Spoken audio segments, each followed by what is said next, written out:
Bien-aimé dans le Seigneur, j'ai juste un petit message aujourd'hui pour chacun de nous. Et comme on l'a toujours dit, nous-mêmes nous sommes concernés par le message que nous portons. Quand Dieu donne une révélation, elle ne concerne pas que ceux à qui on l'envoie, mais nous-mêmes avec. Pendant ma prière de ce matin, lorsque je faisais le Notre Père, qui est la prière que Jésus nous a laissée, j'ai commencé très bien, Notre Père qui es aux cieux, que ton nom soit sanctifié, que ton règne vienne, que ta volonté soit faite sur la terre comme au ciel. Et là, j'ai entendu l'Esprit me dire, voici l'interprétation de sur la terre comme au ciel.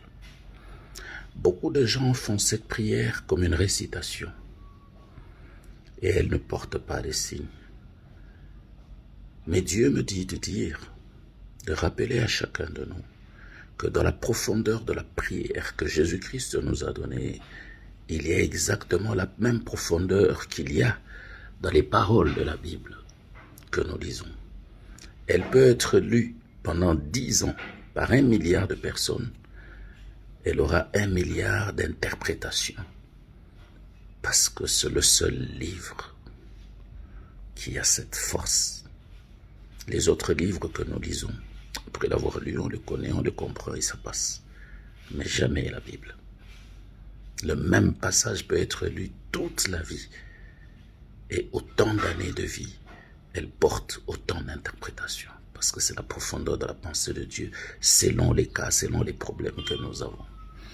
Donc l'Esprit m'enseigne que lorsque Jésus dit, sur la terre comme au ciel, la terre c'est la chair, parce qu'elle a été tirée de la poussière.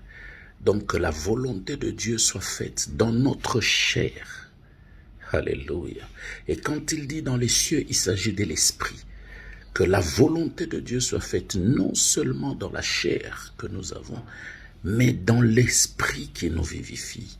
Est-ce que chacun de nous, quand il fait cette prière et marche, il cherche la volonté de Dieu dans sa chair?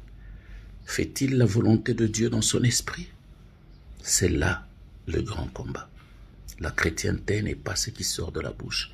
La chrétienté n'est pas chercher à faire une sainteté fausse.